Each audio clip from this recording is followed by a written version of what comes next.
Trading में successful होने के लिए सबसे ज़्यादा इंपॉर्टेंट चीज़ क्या है?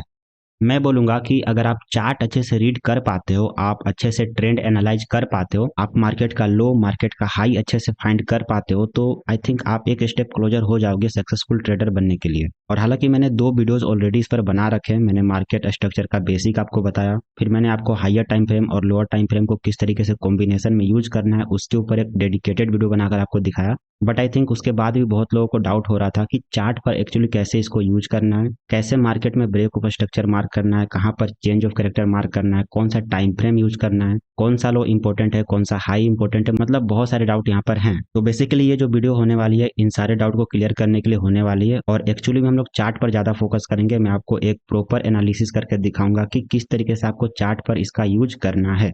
बट चार्ट पर जाने से पहले एज यूजुअल हम लोग थोड़ा सा बेसिक समझ लेते हैं। हालांकि अगर आपने मेरे प्रीवियस वीडियो को देखा होगा तो इसके बारे में आपको ऑलरेडी पता होगा, बट आई विल रिकमेंड कि आप वापस एक बार देख लो, क्योंकि एक तरीके से रिवीजन ही हो जाएगा। तो फर्स्ट ऑफ ऑल अगर बात करें ब्रेक ऑफ स्ट्रक्चर की, मार्केट अगर इस तरीके से बिहेव कर रहा है, एज यू कैन सी एक इंपल्सिव मूव ऊपर, उसके बाद एक छोटा सा pull back, this is our low, this is our high and this is our higher low. क्योंकि प्राइस ने प्रीवियस लो से ऊपर अपना लो क्रिएट किया, तो this is our higher low, और उसके बाद प्राइस ने यहाँ पर एक हायर हाई क्रिएट किया। अब हायर हाई बनाने के लिए एज यू कैन सी कि प्राइस ने प्रीवियस हाई को ऊपर की साइड ब्रेक किया है। सो यूजुअली इसको हम लोग ब्रेक ऑफ स्ट्रक्चर बोलते हैं, ठीक है। और ये ब्रेक ऑफ स्ट्रक्चर कंफर्म करता है कि प्राइस यहाँ पर अप ट्रेंड में कंटिन्यू कर रहा है। क्यों अप ट्रेंड है? क्योंकि प्राइस ने हाई को ब्रेक करके एक नया हायर हाई बनाया, simple. And generally market break of structure करने के बाद हमें एक पुल बैक दिखाता है और फिर प्राइस वापस ऊपर कंटिन्यू करता है। And once again as you can see कि प्राइस ने प्रीवियस हाई को ब्रेक करके एक नया हाई हाई फॉर्म किया, और इसी चीज को हम लोग ब्रेक ऑफ स्ट्रक्चर बोलते हैं। एंड डोंट वरी, इसको मैं चार्ट पर दिखाऊंगा, सो उसके लिए बस बने रहो वीडियो में। और अगर ये चीज रिवर्स हो जाती है कुछ इस तरीके से, यहाँ पर आप देख सकते हो कि ब्रेक ऑफ स्ट्रक्चर डाउन की साइड हो रहा है, प्राइस प्रीवियस लो को ब्रेक करके एक नया लोअर लो बना रहा है। जब भी प्राइस लो ब्रेक करके एक नया लोअर लो बना देता है, उस चीज को हम लोग ब्रेक ऑफ स्ट्रक्चर बोलते हैं, और वो कंफर्म करता है कि प्राइस डाउन ट्रेंड में है। Next is out change of character या फिर मार्केट स्ट्रक्चर शिफ्ट, आप दोनों में से कोई सा भी बोल सकते हो। सो इसमें क्या होता है कि प्राइस मान लो एक ट्रेंड कंटिन्यू कर रहा है, कंटिन्यू यहाँ पर हायर हाई और हायर लो का फॉर्मेशन क्रिएट हो रहा है। सो this is basically our up trend. Break of structure यहाँ पर ऊपर की साइड हो रहा है, एज यू कैन सी। अब होता क्या कि सडनली प्राइस क्या करता है ना, एक बहुत ही बड़ा पुल बैक ले लेता है, और ये पुल बैक इतना बड़ा होता है कि प्राइस एक नया लोअर लो बना देता है। Lower low in the sense कि प्रीवियस में प्राइस ने यहाँ पर कंटिन्यू हायर लो का फॉर्मेशन किया, और this is the first time कि प्राइस ने यहाँ पर लोअर लो बनाया, और यही फॉर्मेशन हमें चेंज ऑफ कैरेक्टर दिखाता है। सो this is our market structure shift या फिर चेंज ऑफ कैरेक्टर, जो भी आप बोलना चाहो। और जब भी हमें सिचुएशन देखने को मिलती है तो जनरली हम लोग एक्सपेक्ट करते हैं कि प्राइस अब यहाँ से अपना ट्रेंड चेंज करेगा। Okay, as you can see कि लास्ट टाइम यहाँ पर हायर हाई बना, और उसके बाद जैसे ही एक लोअर लो का फॉर्मेशन हुआ, देन प्राइस एक नया हायर हाई बनाने में फेल हो जाता है, यानी एक नया लोअर हाई बनाता है, और उसके बाद वापस से break of structure down side करते हुए अगेन एक नया लोअर लो बनाता है। और वी कैन एज्यूम कि प्राइस अब इसी फॉर्मेशन में डाउन साइड जाता रहेगा जब तक हमें एक बुलिश चेंज ऑफ कैरेक्टर देखने को नहीं मिल जाता। एज्यूम कर पा रहे हो आप मैं जो बता रहा हूँ? इसको भी मैं चार्ट पर दिखाऊंगा, सो डोंट वरी। और इसके बाद आता है इंड्यूसमेंट। इंड्यूसमेंट हम उस सिचुएशन को बोलते हैं कि मान लो प्राइस इस तरीके से ऊपर कंटिन्यू कर रहा है, हमें एक मार्केट स्ट्रक्चर शिफ्ट देखने को मिला, और जैसा मैंने आपको प्रीवियस स्लाइड में बताया कि जब भी हमें ऐसा सिचुएशन देखने को मिलता है तो हम लोग ये एज्यूम करते हैं कि प्राइस अब अपने ट्रेंड को चेंज करेगा। बट प्राइस ऐसा ना करते हुए एक लोअर लो बनाने के बाद वापस से एक नया हायर हाई बनाता हुआ दिख जाता है, और वंस अगेन हमें ब्रेक ऑफ स्ट्रक्चर भी ऊपर की साइड देखने को मिलता है, और इस सिचुएशन को हम लोग इंड्यूसमेंट बोलते हैं। बेसिकली प्राइस यहाँ पर जस्ट लिक्विडिटी ग्रैब करने के लिए आता है, और उसका जो प्रीवियस ट्रेंड होता है उसी चीज को वापस से कंटिन्यू करता है, सिंपल। अभी मैं आपको बहुत ही ज़्यादा शॉर्ट में समझा रहा हूँ। अगर आपको इन सारी चीज़ों को डिटेल में समझना है तो इसके ऊपर मैंने डेडिकेटेड वीडियो ऑलरेडी बना रखा है। सो आई विल सजेस्ट यू कि अगर आपको ये समझने में प्रॉब्लम हो रही है तो आप उस वीडियो को पहले एक बार चेकआउट कर लेना, ताकि जब मैं आपको चार्ट पर दिखाऊंगा तो आपको वहाँ पर समझने में कोई भी प्रॉब्लम ना हो। सो या आगे बढ़ते हैं। What is actual break of structure? So first case आप देखोगे तो प्राइस यहाँ पर हायर हाई और हायर लो का फॉर्मेशन बनाता हुआ दिख रहा है, ठीक है। This is the low, this is our high, this is the higher low, this is the higher high. Okay, अब यहाँ पर आप देखोगे तो प्रीवियस हाई ये था, उसको प्राइस ने ब्रेक करके एक नया हाई क्रिएट किया। सो यू कैन से कि this is our break of structure. But let me tell you कि यहाँ पर आपको एक चीज देखेगी कि ये जो कैंडल है जिसने नया हाई क्रिएट किया, उसने क्लोजिंग जो है ऊपर नहीं दी है, ठीक है। प्रीवियस जो हाई था उसके ऊपर कैंडल क्लोज नहीं हुई है, जब भी हमें ऐसा सिचुएशन देखने को मिलता है कि नया हाई तो क्रिएट हुआ बट क्लोजिंग नहीं हुई, तो उस केस को हम लोग ब्रेक ऑफ स्ट्रक्चर नहीं बोलेंगे। ठीक है, यहाँ पर कोई भी ब्रेक ऑफ स्ट्रक्चर नहीं हुआ है, जस्ट प्राइस यहाँ पर ऊपर गया, वहां पर सस्टेन नहीं किया, वापस नीचे आ रहा है। सेकेंड केस की बात करें, यहाँ पर प्राइस ने क्या किया, प्रीवियस हाई को ब्रेक करके एक नया हाई क्रिएट किया और साथ ही में कैंडल की जो क्लोजिंग है वो भी ऊपर हो चुकी है। सो this is our break of structure.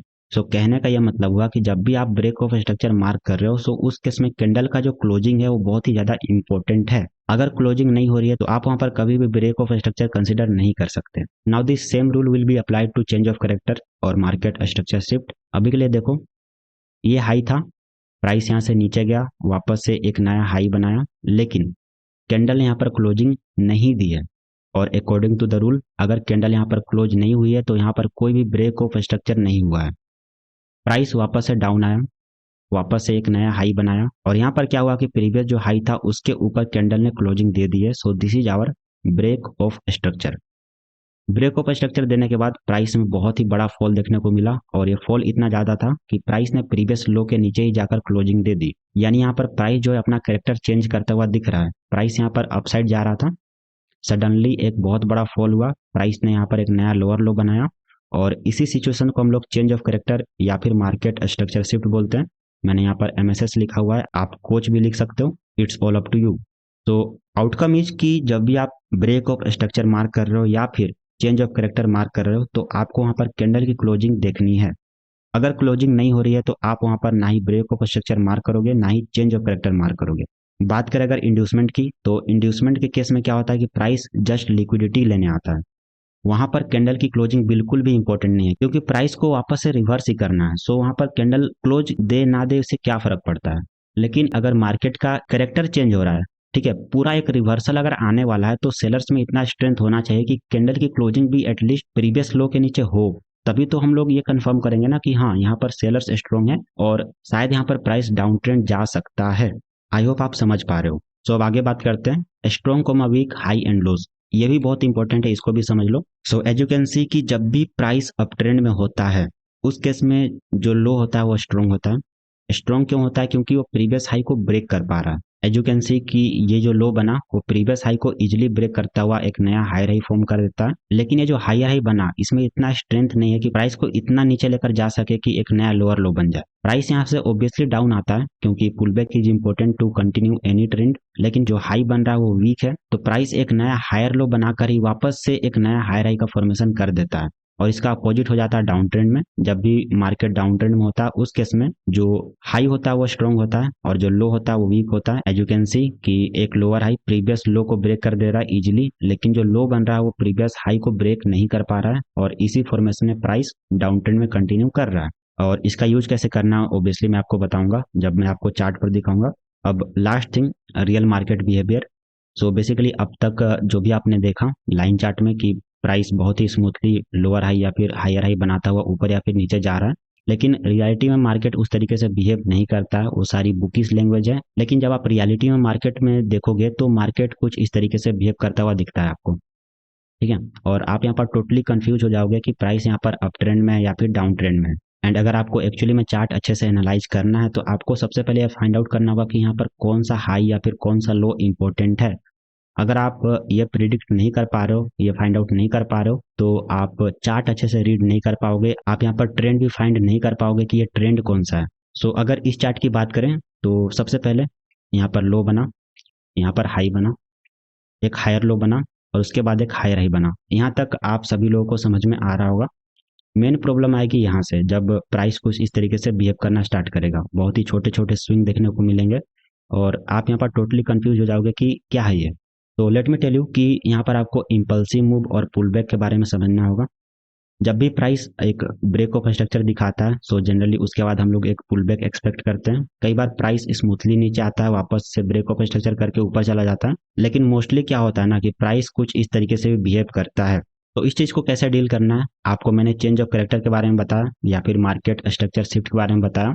तो आप यहाँ पर चाहो तो स्मॉलर टाइम फ्रेम पर स्विच कर सकते हो या फिर इसी टाइम फ्रेम पर भी फाइंड आउट कर सकते हो। तो सबसे पहले आपको क्या देखना है कि जब भी एक छोटा सा स्विंग हो प्राइस वापस ऊपर कंटिन्यू किया और वापस से डाउन आया, यानी यहाँ पर हमें एक छोटा सा मार्केट स्ट्रक्चर शिफ्ट देखने को मिल रहा है अकॉर्डिंग टू द रूल। तो जब भी आपको ऐसा देखने को मिले कि एक बहुत बड़े इम्पल्सिव मूव के बाद प्राइस यहाँ पर एक हायर लो बनाया, यहाँ पर एक हायर हाई बनाया और एक बहुत ही बड़ा इम्पल्सिव मूव है, और उसके बाद हमें एक छोटे से मूव के साथ यहाँ पर मार्केट स्ट्रक्चर शिफ्ट देखने को मिलता है, तो आप ये ज्यूम कर सकते हो कि प्राइस यहाँ पर एक पुल बैक लेने के लिए रेडी हो रहा है।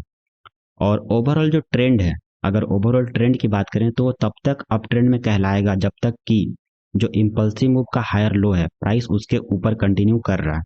आई नो थोड़ा सा डाउट हो रहा होगा, बट इसको समझने की कोशिश करो। एक बहुत बड़े मूव के बाद आप ये जूम कर सकते हो कि प्राइस कहीं से भी एक पुल बैक स्टार्ट कर सकता है, और जो सबसे पहला सिग्नल होगा ना, इस चीज को ध्यान से सुनना, जो सबसे पहला सिग्नल होगा हमें एक मार्केट स्ट्रक्चर शिफ्ट के साथ ही देखने को मिलेगा। प्राइस जैसे ही छोटा सा मार्केट स्ट्रक्चर शिफ्ट दिखाता है तो आप बस इस चीज के लिए रेडी हो जाना कि प्राइस अब एक पुल बैक लेने वाला है। और हालांकि ये पुल बैक एक तरीके का डाउन ट्रेंड आपको देखने को मिलेगा, लेकिन इसका जो ओवरऑल ट्रेंड होगा ना वो अभी भी अपसाइड का ही होगा, क्योंकि प्राइस जब तक प्रीवियस हायर लो के नीचे नहीं जाता, this is the most important point. ठीक है, इस चीज को आप समझना। इंपल्सिव मूव का जो हाई और लो होता है हमारे लिए सबसे ज्यादा इंपॉर्टेंट होता है। अगर हम लोग बड़े ट्रेड प्लान करेंगे तो इसके बेसिस पर ही प्लान करेंगे। और जो छोटा मूव हमें देखने को मिलता है, जो छोटे छोटे मूव हमें देखने को मिलते हैं, उसको हम लोग इंटरनल स्ट्रक्चर बोलते हैं। यानी यहाँ से लेकर जो यहाँ तक का मूव होगा, चाहे यहाँ पर कितना भी टाइम स्पेंड कर ले, this will called as internal structure. और अब सबसे अच्छी बात, जब भी ऐसा होता है प्राइस अगर इस तरीके से पुल बैक लेता है तो इसका जब एंड आपको देखने को मिलेगा ना, तो वहां पर भी आपको कंफर्मेशन मिल जाएगा with a market structure shift. जब पुल बैक स्टार्ट हुआ तो वहां पर भी हमें छोटे मार्केट स्ट्रक्चर शिफ्ट के साथ कंफर्मेशन मिला, जब ये एंड होगा तब भी हमें एक मार्केट स्ट्रक्चर शिफ्ट के साथ कंफर्मेशन मिलेगा, और उसके बाद प्राइस वापस से एक नया ब्रेक ऑफ स्ट्रक्चर ऊपर की साइड करते हुए दिख जाएगा इस तरीके से। और इसका जो ओवरऑल ट्रेंड था अभी भी अपसाइड का कहलाएगा। एंड यहाँ पर जो लो बनेगा that will be our higher low and this will be our higher high. ठीक है, अब हो सकता है कि ये जो सिचुएशन यहाँ पर क्रिएट हुआ है वापस से प्राइस इस तरीके से पुल बैक ले सकता है। तो जब तक प्राइस इस हायर लो के ऊपर ही रहेगा, ठीक है, जब तक प्राइस इस हायर लो के ऊपर सस्टेन करेगा तब तक हमारा ये जो ट्रेंड होगा वो अपसाइड का ही कहलाएगा। अगर आपको डाउट हो रहा है तो अब आपको सारी चीजें क्लियर होने वाली हैं। थोड़ा सा मैं आपको चार्ट पर दिखा देता हूँ। ओके, सो आई होप कि आपको सारा बेसिक अच्छे से समझ में आ चुका होगा। अगर नहीं आया तो कोई दिक्कत की बात नहीं है, क्योंकि अब हम लोग चार्ट पर मार्क करके देखने वाले हैं। हर एक चीज मैं यहाँ पर मार्क करूंगा, break of structure, change of character, trend कैसे फाइंड करना, हर एक चीज मैं आपको बताऊंगा। तो यहाँ पर आपको ऑब्वियसली सारी चीजें समझ में आ जाएंगी। हमने यहाँ पर बिटकॉइन का चार्ट लिया हुआ है। सबसे पहले हम लोग वीकली टाइम फ्रेम पर एनालिसिस कर लेते हैं for the sake of easiness, क्योंकि इस पे आपको थोड़ा कैंडल अच्छे से दिखेगा, बड़ी बड़ी कैंडल होती है। तो करंट मार्केट सिचुएशन की बात करें तो सबसे नियरेस्ट जो हमें ब्रेक ऑफ स्ट्रक्चर देखने को मिल रहा है वो यहाँ पर है। Let me mark break of structure. इसमें किसी को डाउट नहीं होना चाहिए।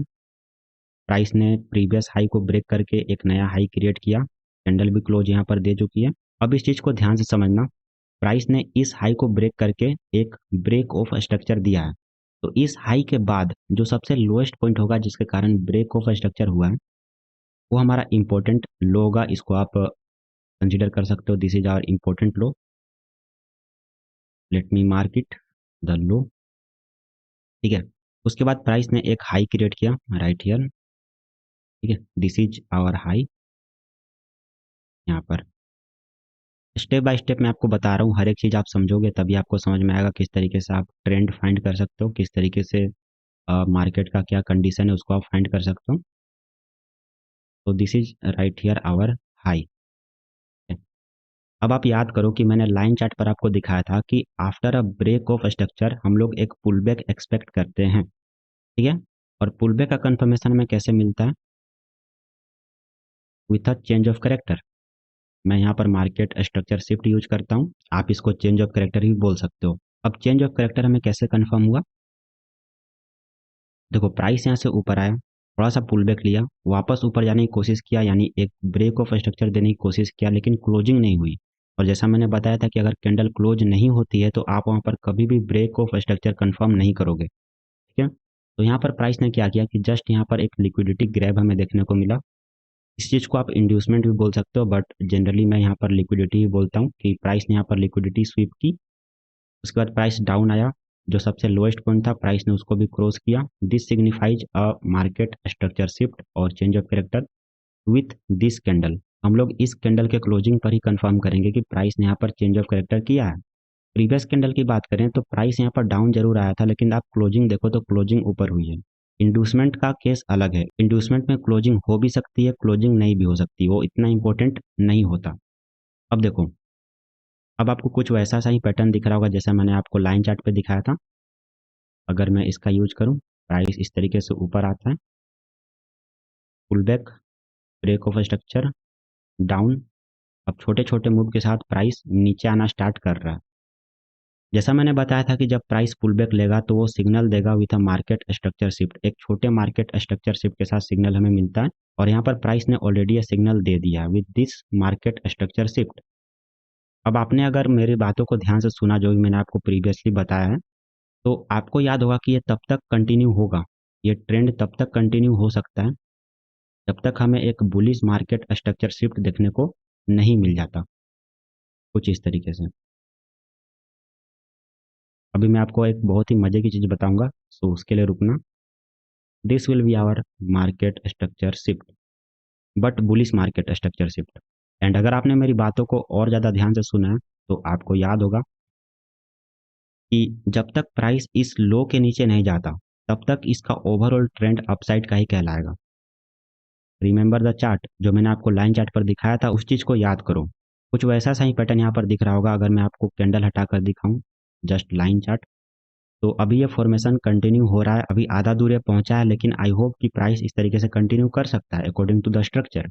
अगर हमें यहीं पर एक बुलिश मार्केट स्ट्रक्चर शिफ्ट देखने को मिल जाता है तो प्राइस इतना नीचे भी नहीं आएगा और ऊपर ही कंटिन्यू कर सकता है। लेकिन आई एम होपिंग कि प्राइस यहाँ से लेकर यहाँ तक, इसके बीच कुछ भी करेगा, ओवरऑल ट्रेंड अपसाइड का ही कहलाएगा ऑन वीकली टाइम फ्रेम। अगर आप टाइम फ्रेम चेंज करोगे तो ऑब्वियसली वहाँ पर ट्रेंड अलग हो जाएगा, लेकिन हम लोग जो करंट टाइम फ्रेम यूज कर रहे हैं उसके according trend is up until price इस लो को क्रॉस नहीं करता। एंड अगर एक सिनेरियो मान लेते हैं कि price bullish market structure shift नहीं देता और इसी तरीके से नीचे आता जाता है और कैंडल भी इसके नीचे क्लोज हो जाती है, तो फिर यहाँ पर एक मेजर मार्केट स्ट्रक्चर शिफ्ट देखने को मिलेगा। उसके बाद हम लोग एक्सपेक्ट कर सकते हैं कि प्राइस कुछ इस तरीके से बिहेव कर सकता है, लाइक दिस, दिस, दिस। अब इस चीज़ को मैं एक स्ट्रेट लाइन की तरह मानूंगा। प्राइस क्या करेगा, एक नया हाई बनाने में फेल हो जाएगा एंड अगेन एक लोअर लो बनाएगा with a break of structure on down side, like this. I hope आपको समझ में आ रहा होगा। ये पूरा जो स्ट्रक्चर है, लेट मी बैक, मैं थोड़ा सा बैक जाता हूँ वापस से, back to the candlestick. अभी के लिए ये जो पूरा स्ट्रक्चर है हमारा, अगर आपको याद हो, मैंने लाइन चार्ट पर आपको हर एक चीज़ समझाया है। अभी के लिए यहाँ से लेकर यहाँ तक का जो हमारा स्ट्रक्चर है, इसको हम लोग इंटरनल स्ट्रक्चर बोल सकते हैं। ठीक है, दिस राइट हियर, इसके अंदर प्राइस कितना भी कुछ भी बिहेव करे, ये हमारा इंटरनल स्ट्रक्चर कहलाएगा। इसको आप इंटरनल मार्केट स्ट्रक्चर शिफ्ट बोल सकते हो। ठीक है, ये वाला। अभी मैं इसको भी हटा देता हूँ। थोड़ा सा आपको भी दिमाग लगाना होगा कि यहाँ पर क्या हो रहा है, कैसे हो रहा है। हालांकि लाइन चार्ट पर मैंने हर एक चीज़ आपको समझाया, आप इतने ईजी तरीके से आप break of structure, market structure shift mark कर सकते हो, इंपॉर्टेंट लो और इंपॉर्टेंट हाई मार्क कर सकते हो। अब देखो, आपको मैंने कॉन्सेप्ट बताया था कि अप ट्रेंड मार्केट में क्या होता है कि लो स्ट्रांग होता है और हाई वीक होता है, क्योंकि एवरी टाइम लो क्या करता है ना, प्रीवियस हाई को इजीली ब्रेक कर देता है, लेकिन जो हाई होता है वो प्रीवियस लो को ब्रेक नहीं कर पाता। अब क्योंकि वीकली टाइम फ्रेम पर प्राइस अप ट्रेंड में है, तो एज यू कैन सी, ये जो हमारा पॉइंट होगा, ये जो हाई होगा ये वीक होगा और प्राइस इसको इजीली ब्रेक कर देगा।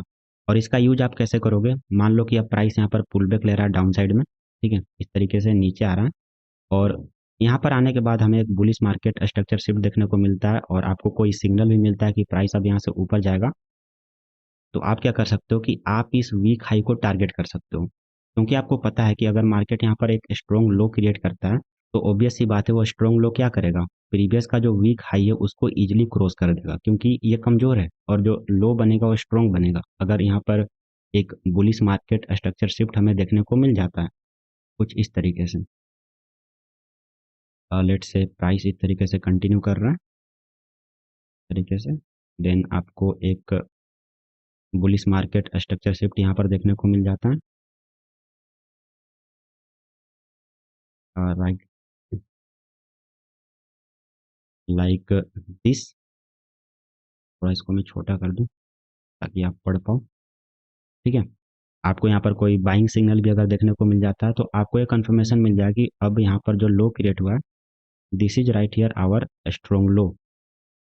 ठीक है, ये जो ब्लू सर्कल है this represent a strong point. अगर ये ऊपर होता तो स्ट्रॉन्ग हाई को रिप्रेजेंट करता, लेकिन क्योंकि मार्केट अप ट्रेंड में है तो जो लो होगा वो स्ट्रॉन्ग होगा और जो हाई होगा वो वीक होगा। तो आप यहाँ पर सिंपली इस स्ट्रॉन्ग लो के आसपास एंटर कर सकते हो बाई साइड में और इस वीक हाई को टारगेट कर सकते हो, क्योंकि आपको पता है कि अगर प्राइस को ऊपर की साइड कंटिन्यू करना है तो यहाँ पर हमें एक ब्रेक ऑफ स्ट्रक्चर देखने को मिलेगा। मैंने आपको दोनों सिनेरियो बता दिया कि अगर ऊपर जाना होगा तो क्या होगा, अगर यहाँ से मान लो इसको ट्रेंड चेंज करना हो तो हमें इस मेजर लो का ब्रेकडाउन देखने को मिलेगा जिसको हम लोग मेजर चेंज ऑफ कैरेक्टर बोलेंगे और उसके बाद इसका ओवरऑल ट्रेंड ही डाउन साइड का हो जाएगा। और हम लोग जस्ट यहाँ पर एक कैलकुलेट कर रहे हैं, हम लोग प्रिडिक्ट नहीं कर रहे हैं कि ऐसा होगा, हम लोग जस्ट बोल रहे हैं कि अगर ऐसा हुआ तो ऐसा होगा। ठीक है, समझना इस बात को, हम लोग एडवांस में नहीं बता रहे कि ऐसा ही होगा प्राइस नीचे ही जाएगा, नहीं, अगर चेंज ऑफ कैरेक्टर होता है तो प्राइस नीचे जाएगा, that's what I am saying. समझ में आ रहा है? तो अब बात करते हैं कि आप किस तरीके से एक्चुअली में ट्रेड कर सकते हो। सबसे पहले आपका जो काम होगा वो आपको फाइंड करना है कि ट्रेंड कौन सा है। अगर ब्रेक ऑफ स्ट्रक्चर ऊपर की साइड हो रहा है यानी ट्रेंड अप है, एंड अगर break of structure down side हो रहा है यानी ट्रेंड डाउन है। तो as you can see right here कि this is our first break of structure. ठीक है, तो हमारा इंपॉर्टेंट लो कौन सा होगा, ये वाला, दिस इज आवर इंपॉर्टेंट लो। और इसका काम क्या है, ऑब्वियसली जब तक प्राइस इसके ऊपर है तब तक हमारा ओवरऑल ट्रेंड अपसाइड का ही कहलाएगा, और प्राइस अगर मान लो यहाँ से नीचे आता भी है और इसके ऊपर है तो वो एक पुल बैक ही कहलाएगा, सिंपल। अब हमें दूसरा ब्रेक ऑफ स्ट्रक्चर फाइंड करना है मान लो, तो क्या ये हमारा ब्रेक ऑफ स्ट्रक्चर है? ध्यान से देखो, ये हाई था, प्राइस ने प्रीवियस हाई को ब्रेक किया, नया हाई क्रिएट किया, तो क्या ये ब्रेक ऑफ स्ट्रक्चर है? अगर आपने यस बोला है तो आई एम रियली सॉरी, आप ये वीडियो ध्यान से नहीं देख रहे हो। हमें कैंडल की क्लोजिंग देखनी है, अगर कैंडल क्लोज नहीं हो रहा तो ये ब्रेक ऑफ स्ट्रक्चर नहीं हो सकता।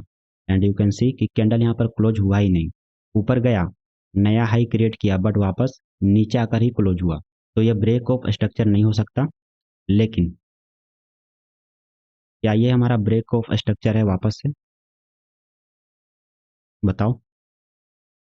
Obviously this is our break of structure. अब अगर इम्पोर्टेंट लो की बात करें, so this is our important low. अब इस लो से हमें कोई मतलब नहीं है, प्राइस यहाँ पर आ चुका है, ब्रेक ऑफ स्ट्रक्चर हमें वापस से देखने को मिल चुका है। तो जब तक प्राइस अब इसके ऊपर है तब तक हमारा ओवरऑल ट्रेंड अपसाइड का ही कहलाएगा, प्राइस भले ही कितना ही रिट्रेसमेंट ले ले। ये हमारा स्ट्रॉन्ग लो है, आपको पता है, और ये हमारा स्ट्रॉन्ग हाई है। स्ट्रॉन्ग हाई हम कब डिटरमाइन करेंगे, जब प्राइस एक हमें चेंज ऑफ करेक्टर दिखा दे। This right here is our internal market structure shift. अब यहाँ पर बहुत सारे लोग को डाउट होगा कि इतना छोटा मार्केट स्ट्रक्चर शिफ्ट में कैसे मार्क कर सकता हूँ, क्या यह सच में मार्केट स्ट्रक्चर शिफ्ट है भी या फिर नहीं। अगर आपको याद हो हायर टाइम फ्रेम और स्मॉलर टाइम फ्रेम का किस तरीके से यूज किया जाता है, तो जैसे ही हम लोग यहाँ पर एक स्मॉलर टाइम फ्रेम पर स्विच करते हैं, मैं आपको दिखाता हूँ। अभी ये डेली टाइम फ्रेम है, जैसे ही हम लोग यहाँ पर आवरली टाइम फ्रेम पर स्विच करेंगे, ओके, सो हम लोग यहाँ पर आवरली टाइम फ्रेम पर आ चुके हैं और क्लियरली आप देख सकते हो कि यहाँ पर इंटरनल मार्केट स्ट्रक्चर शिफ्ट हमें देखने को मिल चुका है विद दिस कैंडल। और इससे पता चलता है कि प्राइस अब यहाँ से डाउन साइड कंटिन्यू करेगा और डेली टाइम फ्रेम पर हमें ये पुल बैक की तरह दिखेगा। उसके बाद हम लोग वापस हाइयर टाइम फ्रेम पर आ सकते हैं, क्योंकि हम लोग ट्रेड इसी टाइम फ्रेम पर भी ले सकते हैं। बॉटम पर जैसे ही हमें बुलिश मार्केट स्ट्रक्चर शिफ्ट का कंफर्मेशन मिलेगा with this candle internal market structure shift, एक छोटा सा आपको यहाँ पर फेयर वैल्यू गैप दिखेगा right here, this is our fair value gap. Okay, price ऊपर गया, वापस डाउन आया, इस पर टैप किया, कैंडल इसके नीचे गई, बट क्लोजिंग हमें इसके नीचे देखने को नहीं मिली। आप यहाँ पर ट्रेड प्लान कर सकते हो। अब ये जो लो बनेगा ना हमारा, वापस से हमारा स्ट्रॉन्ग लो क्रिएट होगा यहाँ पे, this is our strong low.